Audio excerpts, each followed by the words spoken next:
শুভ সকাল বন্ধুরা। আজ ২৭ মার্চ শুক্রবার। আজকের সকালের বরাক তথা সমগ্র আসামের গুরুত্বপূর্ণ খবরগুলি হল: বিধানসভা ভোটের প্রেক্ষিতে শ্রীভূমি জেলা প্রশাসন থেকে সমগ্র জেলায় মদ্যপান এবং বিক্রয় নিষিদ্ধ করে ড্রাই ডে ঘোষণা করা হয়েছে।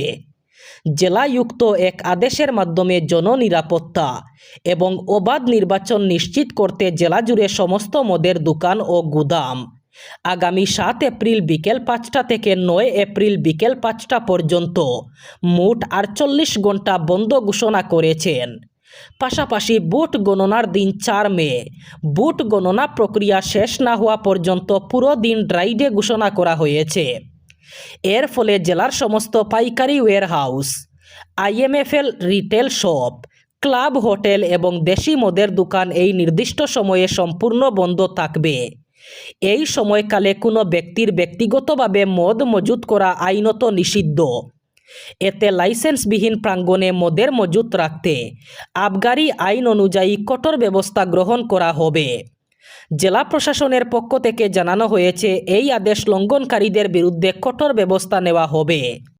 নতুন করে ভারতের সোশ্যাল মিডিয়া ব্যবহারে বড় বদল আসতে পারে, ঠিক এমনই ইঙ্গিত দিল সংসদের এক কমিটি। তাদের মতে অনলাইন দুনিয়ায় ভুয়ো প্রোফাইল, পরিচয় চুরি, হয়রানি এবং সাইবার অপরাধ বাড়ছে উদ্বেগজনক হারে। তাই ব্যবহারকারীর অ্যাকাউন্টকে কেওয়াইসি যাচাইয়ের সাথে যুক্ত করা এবং বয়স যাচাই কঠোর করা এখন সময়ের দাবি। কাগজে কলমে সহজ মনে হলেও এই প্রস্তাব বাস্তবায়িত হলে সোশ্যাল মিডিয়ায় লগ ইন করা থেকে শুরু করে প্রোফাইল তৈরি করে সব কিছুই বদলে যেতে পারে। এই সুপারিশ এসেছে সংসদের মহিলা কমিটির চতুর্থ রিপোর্ট 2025-26 থেকে, যা সদ্য লোকসভায় পেশ হয়েছে। রিপোর্টে ডিপ ফেক, আন্তর্জাতিক সহযোগিতা, ফরেনসিক শক্তি বাড়ানো এবং ভুক্তভোগীদের পুনর্বাসনের কথাও বলা হয়েছে। তবে সবচেয়ে নজর কাড়ছে সোশ্যাল মিডিয়া, ডেটিং, গেমিং অ্যাপগুলিতে বাধ্যতামূলক কেওয়াইসি চালুর প্রস্তাব। কমিটির মতে সব অ্যাপে বাধ্যতামূলক কেওয়াইসি যাচাই করা উচিত, যেন যেমন খুশি ভুয়ো অ্যাকাউন্ট তৈরি করা না যায়। শুধু একবার যাচাই নয়, নিয়মিত রিভেরিফিকেশন করা দরকার। বারবার রিপোর্ট হওয়া অ্যাকাউন্টগুলিকে চিহ্নিত করে কঠোর ব্যবস্থা নেওয়ার ব্যবস্থাও রাখতে হবে। বিগত দিনে অসমে বিরোধী মিত্রজোটের আসন ভাগাভাগিতে আলোচিত একটি আসনে পরিণত হয়েছিল দক্ষিণ করিমগঞ্জ কেন্দ্র। কংগ্রেস এবং অসম জাতীয় পরিষদের মধ্যে আসনটি নিয়ে দড়ি টানাটানি দিশপুর হয়ে দিল্লি পর্যন্ত গড়িয়েছে। ওজাপুর জেলা সভাপতি শহীদ শাকিকুল রহমানের প্রবল ইচ্ছার উপর ভিত্তি করে আসনটির জন্য মরিয়া হয়ে লড়াই চালিয়ে যান দলের কেন্দ্রীয় সভাপতি লুরিনজ্যোতি গগৈ। সর্বশেষ পরিবর্তিত রাজনৈতিক পরিস্থিতিতে আসনটি কংগ্রেসের জন্যই আবদ্ধ হয়। কংগ্রেস সম্পূর্ণভাবে জনমতকে উপেক্ষা করে প্রার্থী হিসাবে আমিনুর রশিদ চৌধুরীকে প্রক্ষেপ করে। একাংশ রাজনীতি সচেতন মহলের মতে জনমত সম্পূর্ণভাবে রানু খান, সবুর তাপাদার, মমতাজ বেগমের পক্ষে থাকলেও কোনো এক অদৃশ্য কারণে কংগ্রেস আমিনুর রশিদ চৌধুরীকে প্রার্থী হিসাবে মনোনীত করে। এমতাবস্থায় দক্ষিণ করিমগঞ্জের মানুষ এক প্রকার জোর করে রানু খানকে ইন্ডিয়া জোটের অন্যতম শরিক দল তৃণমূল কংগ্রেস থেকে প্রার্থী হিসাবে মনোনয়ন দিতে বাধ্য করেন।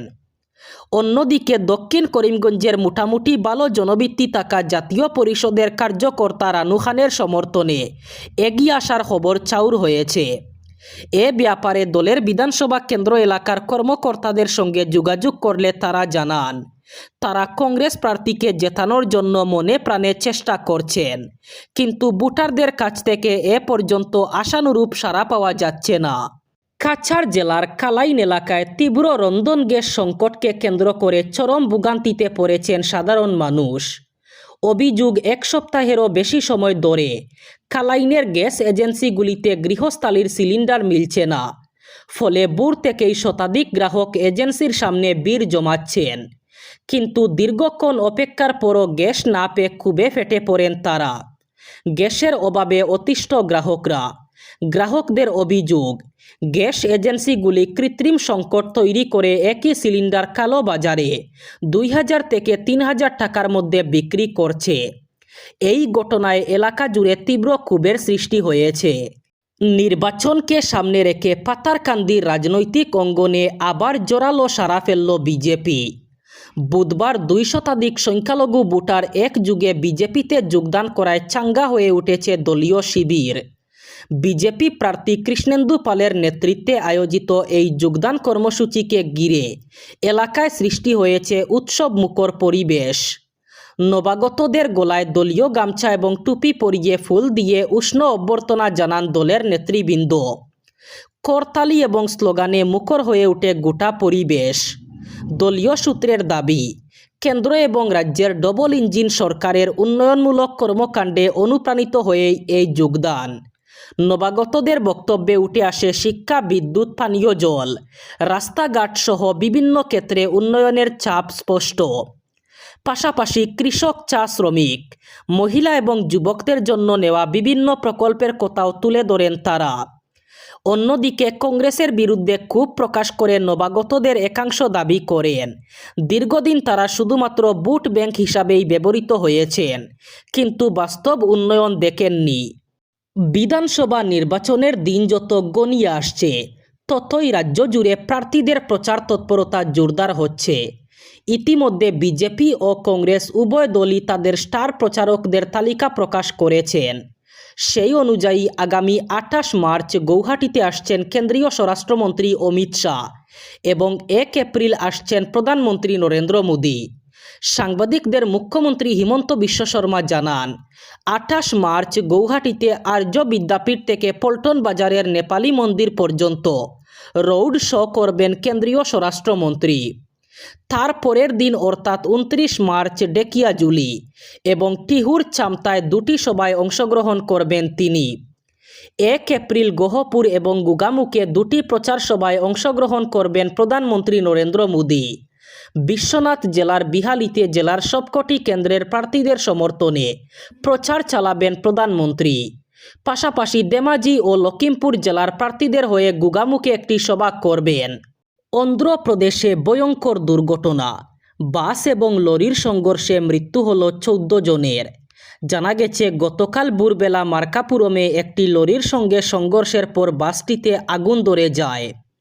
মুহূর্তের মধ্যেই গোটা বাস দাউ দাউ করে জ্বলতে শুরু করে। ঘটনাস্থলে পৌঁছে আগুন নিয়ন্ত্রণে আনে দমকল বাহিনী। পুলিশ জানিয়েছে, জীবন্ত দগ্ধ হয়ে মৃত্যু হয়েছে অন্তত 14 জনের। মৃতের সংখ্যা আরও বাড়তে পারে বলে আশঙ্কা করা হচ্ছে। ঘটনায় আহত হয়েছেন অন্তত 20 জন। শোক প্রকাশ করেছেন অন্ধ্রপ্রদেশের মুখ্যমন্ত্রী এন চন্দ্রবাবু নাইডু। কিভাবে ঘটনা ঘটল সেই বিষয়ে তদন্তের নির্দেশ দিয়েছেন তিনি। ভোরবেলা গড়িতে তখন 6টা বাজে। জানা গেছে, বাসটি নির্মল থেকে নেলোরে যাচ্ছিল। ঠিক সেই সময় অপর দিক থেকে আসা লরির সঙ্গে ভয়ঙ্কর সংঘর্ষ হয়। তারপরই বাসটিতে আগুন ধরে যায়। প্রথমে পুলিশের তরফে জানানো হয়েছিল ঘটনায় 8 জনের মৃত্যু হয়েছে। মার্কাপুরামের deputy superintendent of police Nagaraju জানান, প্রায় 8 যাত্রী জীবন্ত পুড়ে মারা গেছেন। পরে জানানো হয় মৃতের সংখ্যা বেড়ে 14তে পৌঁছেছে। এবার বরাক উপত্যকার 3 জেলায় আজকের আবহাওয়ার খবর। আজ 27 মার্চ শুক্রবার বরাক উপত্যকার 3 জেলায় গরম থাকার সম্ভাবনা। আজ শিলচর কাছাড়ে সর্বোচ্চ তাপমাত্রা থাকবে 31 ডিগ্রি সেলসিয়াস এবং সর্বনিম্ন তাপমাত্রা থাকবে 20 ডিগ্রি সেলসিয়াস। শ্রীভূমি করিমগঞ্জে আজ সর্বোচ্চ তাপমাত্রা থাকবে 31 ডিগ্রি সেলসিয়াস এবং সর্বনিম্ন তাপমাত্রা থাকবে 20 ডিগ্রি সেলসিয়াস। একইভাবে হাইলাকান্দি জেলায়ও আজ সর্বোচ্চ তাপমাত্রা থাকবে 31 ডিগ্রি সেলসিয়াস এবং সর্বনিম্ন তাপমাত্রা থাকবে 20 ডিগ্রি সেলসিয়াস। এই ছিল আজকের সকালের গুরুত্বপূর্ণ খবরগুলি। ভিডিওটি অবশ্যই লাইক করবেন এবং চ্যানেলটি সাবস্ক্রাইব করবেন।